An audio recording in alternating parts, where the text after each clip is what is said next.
வணக்கம் and welcome to DSS Training Solution. இது AWS Solution Architect Associate playlistல வர IAM செக்ஷனோட recap. நம்ம ஆல்ரெடி IAM செக்ஷனோட ஒவ்வொரு இண்டிவிஜுவல் டாபிக்ஸை பற்றி நம்ம வீடியோஸ் தனியாக போட்டிருக்கோம். நம்ம பிளேலிஸ்ட்டில் போய் செக் பண்ணவங்களுக்கு இருக்கும். இது நம்ம அடுத்த சாம்பிள் கொஸ்டின்ஸ் அண்ட் ஆன்சர்ஸ் பார்க்கறதுக்கு முன்னாடி ஒரு குயிக்கான ரீகேப்.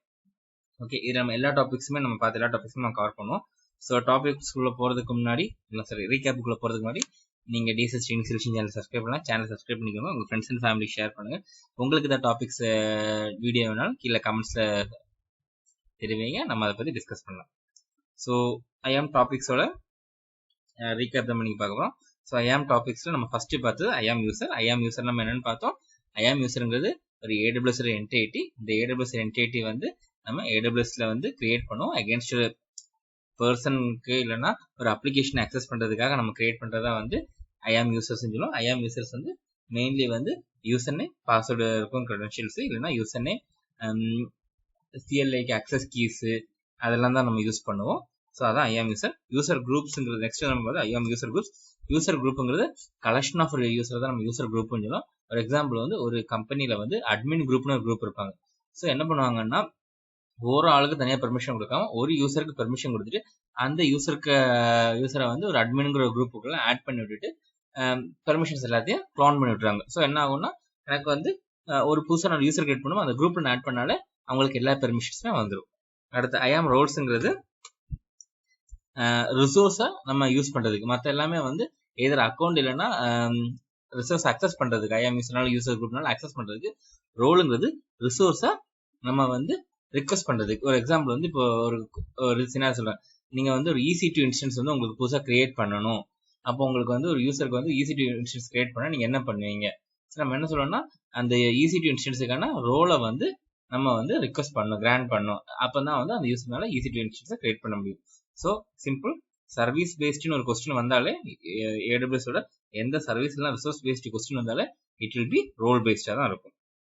ஓகே, தென் நம்ம பார்த்தது IAM பாலிசி. நான் பார்த்தோம் IAM பாலிசிங்கிறது என்ன ஆக்ஷன் பண்ணணுங்கிறதுக்கான பெர்மிஷன்ஸை நம்ம டிஃபைன் பண்ணுறது IAM பாலிசின்னு பார்த்தோம். இந்த IAM பாலிசியில் டிஃப்ரெண்ட் டைப்ஸ் இருக்கு. ஒன்று ஐடென்டிட்டி பேஸ்டு பாலிசிஸ். இது யூசர் இல்லைனா யூசர் குரூப்புக்கு இல்லைனா ரோல் அவங்களுக்கு நம்ம டிஃபைன் பண்ணுற பாலிசிஸ். இது பெர்மிஷன்ஸ் கிராண்ட் பண்ணும். Second resource based policies.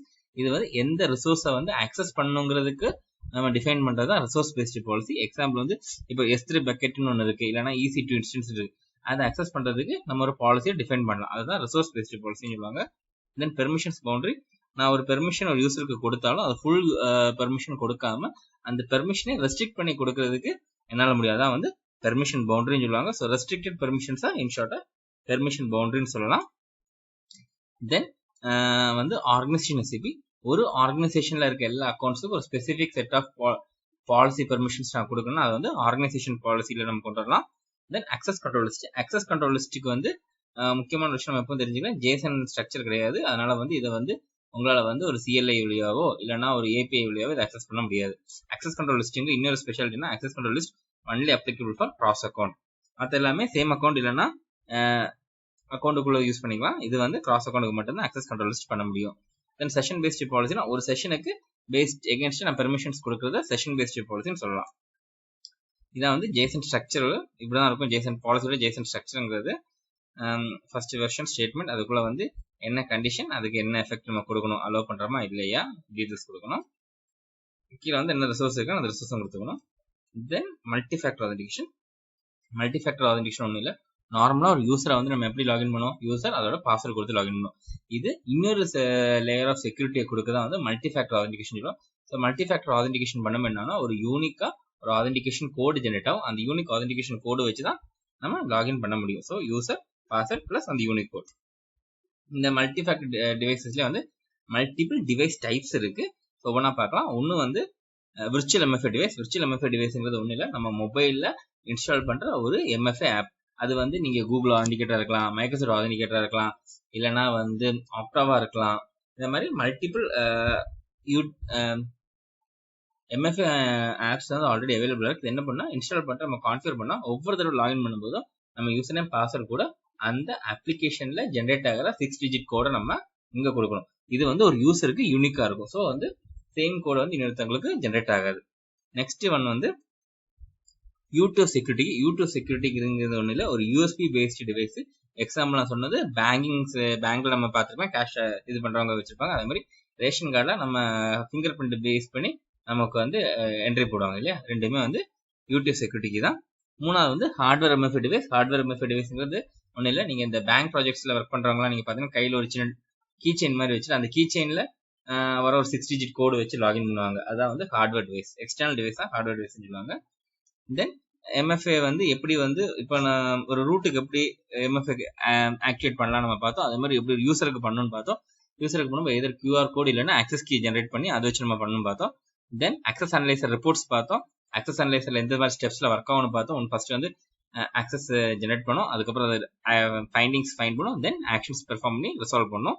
So இதனால இருக்க பெனிஃபிட் என்ன, பொட்டன்ஷியல் ரிஸ்க் எல்லாத்தையும் கண்டுபிடிச்சு அதனால வந்து ஆன் த ஃபிளைல சால்வ் பண்ண முடியும். தென் கிரெடென்ஷியல் ரிப்போர்ட்டுங்கிறது என்னோட யூசரோட கம்ப்ளீட் ஹிஸ்டரியை வந்து எனக்கு ஒரு CSV ரிப்போர்ட்டா டவுன்லோட் பண்ண முடியும். இதான் வந்து கிரெடென்ஷியல் ரிப்போர்ட்னு சொல்றது. இது எல்லாமே வந்து IAM ஆக்சஸ் ரிப்போர்ட்ஸ்ல வந்துடும். ஸோ ஹோப் உங்களுக்கு இது யூஸ்ஃபுல்லாக இருக்கும்னு நம்புறேன். IAM செக்ஷனோட வெரி குவிக்கான ஒரு ரீகேப் தான் நம்ம பார்த்தோம். இது இல்லாமல் CLI பேஸ்ட் ஆக்சஸ் இருக்கு, கிளவுட் ஷெல் பேஸ்ட் ஆக்சஸ் இருக்கு. எல்லாத்துக்கும் வந்து API கீ இல்லைன்னா ஆக்சஸ் கீ வச்சு தான் நம்ம லாகின் பண்ணணும்.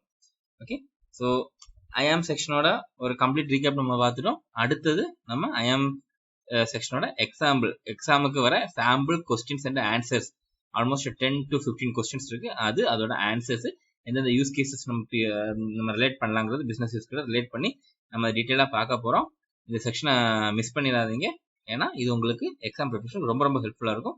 இந்த வீடியோ பிடிச்சிருந்தா லைக் பண்ணுங்க, உங்கள் ஃப்ரெண்ட்ஸ் அண்ட் ஃபேமிலி ஷேர் பண்ணுங்க. சேனல் சப்ஸ்கிரைப் பண்ணிக்கோங்க. தேங்க்ஸ் ஃபார் வாட்சிங். This is Srinivas.